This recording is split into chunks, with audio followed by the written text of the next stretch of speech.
Hello everyone, welcome to a life of stenographer with Shilpi. जो चैनल को सब्सक्राइब नहीं किए हैं, सबसे पहले जाकर चैनल को सब्सक्राइब करें। और चलिए अपने स्टडी को स्टार्ट करते हैं। तो हम आप लोगों को कल तक हम आप लोग च वर्ग, क वर्ग और त वर्ग, ट वर्ग, प वर्ग पढ़ा चुके हैं। आज हम लोग पढ़ेंगे ऊष्म वर्ग।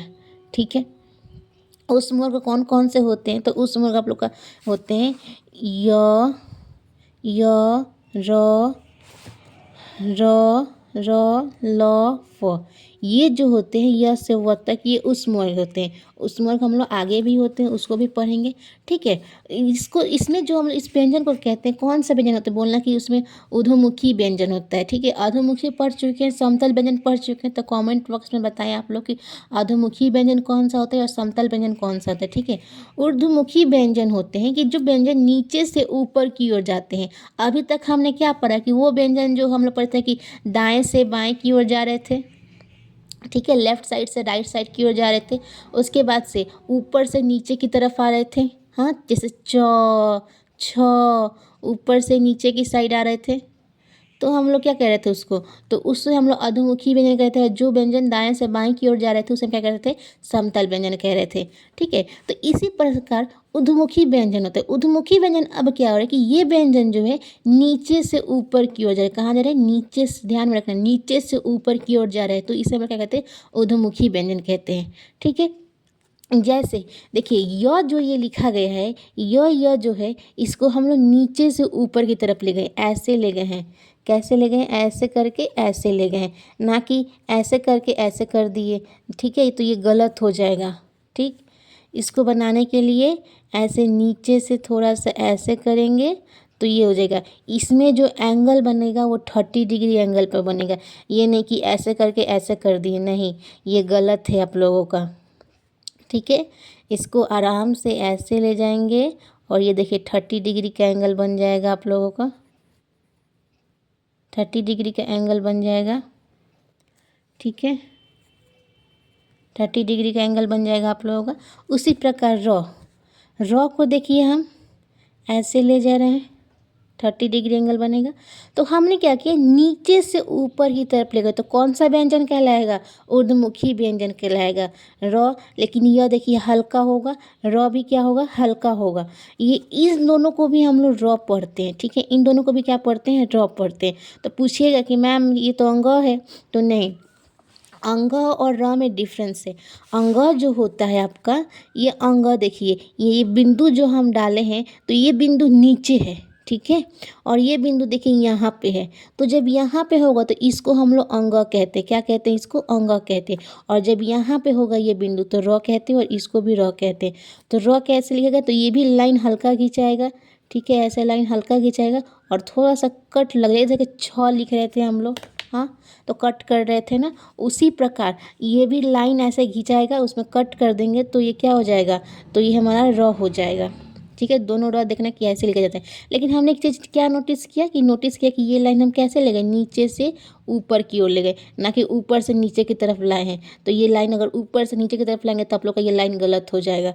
ठीक है, तो ये देखना कि य, र और र जो है हल्का है और गहरा नहीं है, मतलब कि पूरा डार्क नहीं लिखा गया, हल्का में लिखा गया है। हम आप लोग को दिखाने के लिए थोड़ा डार्क करते हैं, जिससे आप लोग देखिए, जिससे आप लोग अच्छे से समझ सके। ठीक है, लॉ, तो लॉ को देखिए, ये भी लॉ क्या है? हल्का होता है। और ये लॉ जो होता है वो नीचे से ऊपर की ओर ले जाते हैं, तो ये क्या हो जाएगा? लॉ। ठीक है, तो ये कौन सा व्यंजन है? लॉ। तो लॉ है हमारा ऊर्ध्वमुखी व्यंजन है। कौन से वर्ग में आएगा? तो बोला ऊष्म वर्ग में आएगा। ठीक है, व को देखिए हम कैसे लिखें, ये व है। और व को देख सकते हैं हम ऐसे लिखे हैं, देखिए ऐसे लिखे हैं, नीचे से ऊपर की ओर ले गए हैं। हाँ, नीचे से हम लोग ऊपर की ओर ले गए हैं, तो ये क्या हो गया? हम लोगों का व हो गया। ठीक है, ये लाइन पे लिखे हैं हम। ठीक, लाइन पे लिखें तो ये क्या हो गया, व हो गया।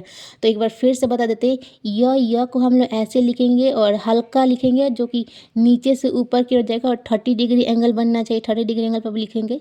ठीक है, र को नीचे से ऊपर जाना चाहिए, नहीं कि ऊपर से नीचे आना चाहिए। अगर ऊपर से नीचे आप लोग लिखते हैं तो ये गलत माना जाएगा, काट दिया जाएगा आपका। ठीक है, और ये भी र है, अंग और र में आप लोग डिफरेंस समझ गए होंगे। तो ऐसे लाइन खींच कर उसमें छोटा सा कट लगा देंगे तो ये क्या हो जाएगा हम लोग का, र हो जाएगा। ल हल्का ही होगा लेकिन ऐसे होगा, और वह ऐसे लिखा जाएगा। ठीक है, तो ये सब य र ल व जो है हल्का है। ठीक है, कोई भी गहरा नहीं, मतलब कि पूरा डार्क तरीके से नहीं लिखा गया, एकदम हल्का हल्का लिखा गया है। ठीक है, चलिए नेक्स्ट हम लोग को बताते हैं इसका ऊर्ध्वमुखी व्यंजन को हम लोग बता दें आप लोगों को कि ये होते क्या हैं। तो पहले बता चुके हैं लेकिन डेफिनेशन एक बार दिखा देते हैं आप लोगों को कि जो व्यंजन नीचे से ऊपर की ओर जाती है उसे हम लोग क्या कहते हैं, तो अधोमुखी व्यंजन कहते हैं। क्या कहते हैं, अधोमुखी व्यंजन कहते हैं। अधोमुखी व्यंजन जो होते हैं वो 7 होते हैं। कौन कौन से होते हैं, तो य र ल व ह। ठीक है, य र ल व काउंट कर सकते हैं, 7 है, 1 2 3 4 5 6 7। ठीक है, तो कोई पूछे कि बताइए आप लोग अधोमुखी व्यंजन कितना होते हैं, तो बोलना कि आप लोग 7 होते हैं। चलिए, हमने आप लोगों को बताया था कि समतल व्यंजन कितने होते हैं, कमेंट बॉक्स में आप लोग जरूर बताएं कि समतल व्यंजन कितने होते हैं। ठीक है, आगे बढ़ते हैं हम लोग। तो ये देखिए, तालाबी स्व, मूर्धन्य स्व, दंती स्व, ह ये भी ऊष्म वर्ग है, और ऊष्म वर्ग में ये भी जब ऊष्म वर्ग है और ये भी अधोमुखी व्यंजन है और ऊर्ध्वमुखी व्यंजन है। तो अब देखिए, अधोमुखी व्यंजन बता चुके हैं, जो ऊपर से नीचे की ओर आते हैं उसे अधोमुखी व्यंजन कहते हैं, और जो नीचे से ऊपर की ओर जाते हैं उसे ऊर्ध्वमुखी व्यंजन। जैसे एरो से समझिए कि एरो का चिन्ह नीचे है ना, तो वो कैसे है, ऊपर से नीचे की तरफ आया। ये एरो का चिन्ह ऊपर है तो मतलब कि नीचे से ऊपर की तरफ गया है। ठीक है, अब देखिए, ये तालाबी स्व और दंती स्व ये ऐसे लिखा गया है। ठीक है, ऐसे हल्का लिखा गया है। ये इस तरीके से लिखा गया है, ये भी क्या है, हल्का है। ठीक है, कोई भी शब्द आप लोग लाइन काट के मत लिखिएगा। ठीक, कोई भी शब्द आप लोग लाइन काट के मत लिखिएगा। ये देखिए ऐसे लिखा है, जो यहाँ पे एंगल बनेगा वो 60 डिग्री एंगल बनेगा, और ये ऐसे लिखा है जो यहाँ पे एंगल बनेगा 30 डिग्री बनेगा। अब बोलिएगा कि दो तरीके से लिखा जाता है। हाँ, दो तरीके से, जैसे कि दो दाया है तो बायां, तो दोनों तरफ से लिखते थे, तो भी दो तरीके से लिखा जा सकता है। ठीक है, तो ऐसे लिखा जाता है। जब हम लोग नीचे से ऊपर की ओर ले जाते हैं तो वो व्यंजन कौन सा व्यंजन कहलाता है, तो वो व्यंजन जो होता है अधोमुखी व्यंजन कहलाता है। कौन सा व्यंजन कहलाता है, तो अधोमुखी व्यंजन कहलाता है।